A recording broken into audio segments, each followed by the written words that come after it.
At the bare minimum, all Nintendo really had to do was to release another carbon copy of a 2D platformer that they've released before many times. Something that's vibrant, detailed, performs really well, and has everybody's favorite plumber, of course. But instead, Nintendo decided to answer questions that weren't even being asked. I'm Nima, let's talk about Super Mario Wonder. Before we get into that, please hit that like and subscribe button, share the video, help the channel grow. It's free and it means a lot to me. Anyway, so this last week, I've been playing Mario Wonder as much as I possibly could. And as I jumped into the game, I felt something interesting about it. Yes, it still had the charm and the charisma of every Super Mario game. They're cutesy, they're fun, they're charming. They even have some sort of magic kind of attached to it. It's almost like the Disney effect. You know, you don't know why this certain character brings out some sort of whimsical, magical experience, but they do, and that's the way it is with Mario. But the thing that I noticed the most was that the game didn't play like anything that I played before. In fact, it didn't even play like itself. Every level was different. And through the entire first world, I noticed this. Every level was like a different experience. Yes, the overall goal remained the same, but the paths to get there all were so different. Now, before I get ahead of myself and I go into more and more gameplay, let me just go back to the story real quick. So it seems that Bowser is running a human trafficking ring. Mario has been laundering money through the Mushroom Kingdom. The local government found out and they're making him help them catch Bowser. Yeah, okay, so that's not it. Obviously, it's the same story as every Mario game, and I think that that's what's kind of funny, is no spoilers. Trying to worry about giving the story away. It's the same story over and over, and yes, this one isn't that different. We join Mario on a trip to the Flower Kingdom, and as you can guess, Bowser shows up. He steals the Wonder Flower and uses it to transform himself into an evil flying castle, causing chaos. So now it's Mario and company's job to bring an end to Bowser's destruction, and as you can guess, this has us traveling from level to level, world to world, reclaiming castles and territory alike, all that has been transformed or fell into the hands of Bowser and Bowser Jr. They're not the only enemies you meet, but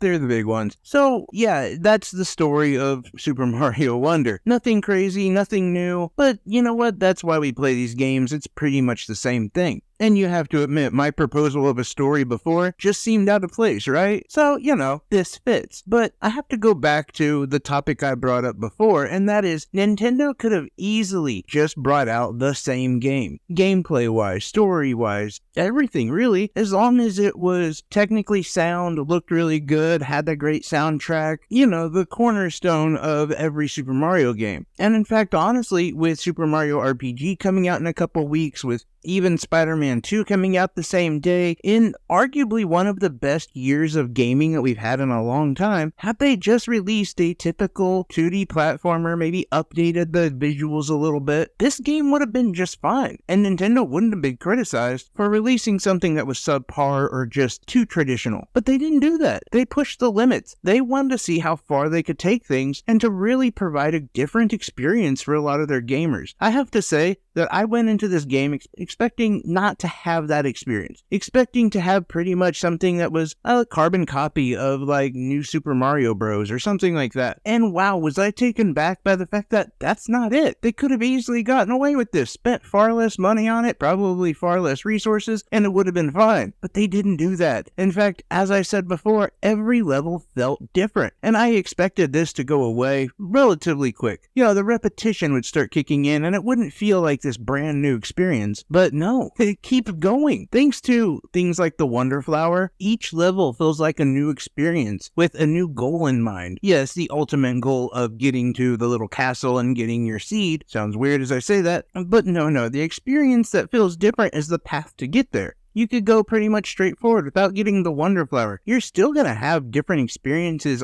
getting to the goal, or you could shake things up, get the Wonder Flower, and literally turn the level up on its head. There's all sorts of crazy stuff that goes on with this Wonder Flower, and you can tell that they took each experience and made it its own, which is a very interesting idea to do that to each individual level. Yes, you can tell they've already put the work in when it comes to the levels in general, but then when you add in this component, that really just changes things up. It's like you're expecting one experience in a level, and instead you're getting like 3 different ones. It's really crazy how they did this, and it's not something, like I said, they even had to do, and that's what really, I think, makes this game excel so much further than its predecessors or any of the other 2D Marios I can think of that's released recently. Yeah, we haven't even talked about the new stuff. Like, I remember with Cat Mario, like, that was the big catch. Oh, you get to be a cat now. Yeah, we haven't talked about Elephant Mario, the Drill Head Mario, Bubble Mario, all of those different power-ups, which also completely change the way you play and explore each level. It's really impressive to see Nintendo doing so much work in this game. And yeah, we know that this is their boy. They love Mario. They want to be able to bring the best product forward, and so that's what we expect, something that is technically sound, something that will give you probably 60 FPS and not have any glitches or bugs and look incredibly vibrant and beautiful, charming, all of those things that we say about every Mario. But when they take things and they push it even further, instead of this just being some sort of pacifier until Mario Odyssey 2 or whatever is planned for the Switch 2, we now have another game we're going to be looking forward to. Will they release like a Super Mario Wonder 2? Because this experience is incredibly fun. And yes, this does hold us over until a new 3D Mario,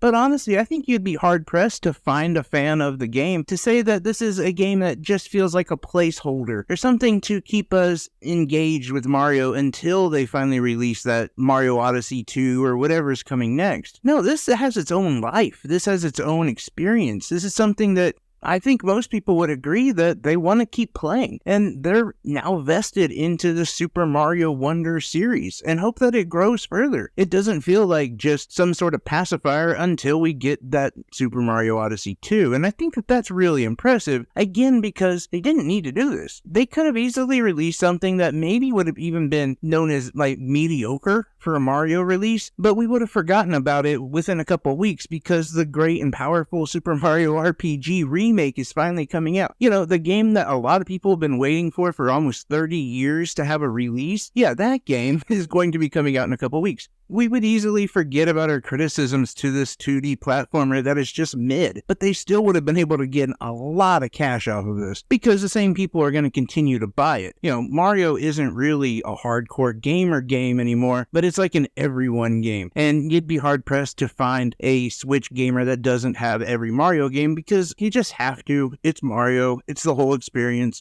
Okay, maybe not every Mario game, but most of the Mario games that come out for a certain platform, we all have. It's crazy because aside from it just being almost like a tech demo of what our hardware can do, it's also usually a really good experience that is quality. So if you're going to spend $60, you might as well go with the Mario game. So they could have easily done this. Cashed out on the success of the movie, the fact that a lot of people have been hungry for a Mario game, and they could have just made this a mid-type game and said, you know what, who cares about the criticism of it being mediocre because Super Mario RPG is coming out in a couple weeks and no one's going to care. They will all have moved on to Super Mario RPG Remake, so who cares, let's get our cash and run. But that's what makes Nintendo so impressive. It seems like not only do they really care about their fans in that regard, but also they care about their IP. Maybe that's the most important thing. They won't sell out their IP to just mediocrity. We could have experienced that with the movie, with this game, and many other experiences. But that's why we know that when a AAA title from Nintendo comes out, it's usually worth money. Okay, but aside from having new power-ups, an incredibly interesting level design, there's also more to this game than just that. It's the online play. It's really fun. It's something I didn't expect to really appreciate or enjoy, but I really did once I turned that on, and you could see other characters playing in the same level as you, enough to actually reach out and help you if you die. But it's not only that makes it feel like a community. There's also other levels in the game where you have to search and find one of the seeds. But the thing is, you kind of have to explore a lot in a very small area. You have to jump at random places, find random blocks, and you'll get little hints as where to go. But doing this as a group, as a bunch of other people, without actually having to work with them in tandem, it does help you get some clues, and it makes it feel like you guys are all working together to find this common goal. And that's one of the things that I was really impressed with the game. Yes, like I said, the new power-ups are pretty cool. I love the Drill Head Mario. Of course, Elephant Mario is just awesome. But to be honest, I didn't expect to like this aspect of the game. I didn't really like the online play of most games, so to come to this and say, oh, I'm going to enjoy this, I was not expecting that in the slightest, and I really did. So hopefully I went over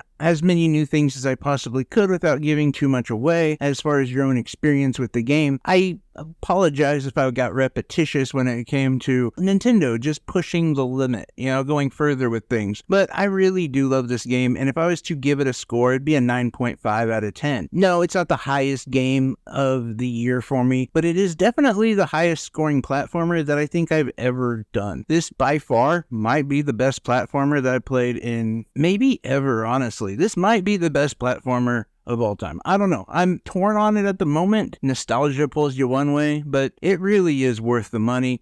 But let me know what your thoughts are down below. Are you interested in it? Have you picked it up? Have you played it? Anything and everything down in the comment section below is so much appreciated. I love each and every one of you. Take care, everyone. Bye-bye.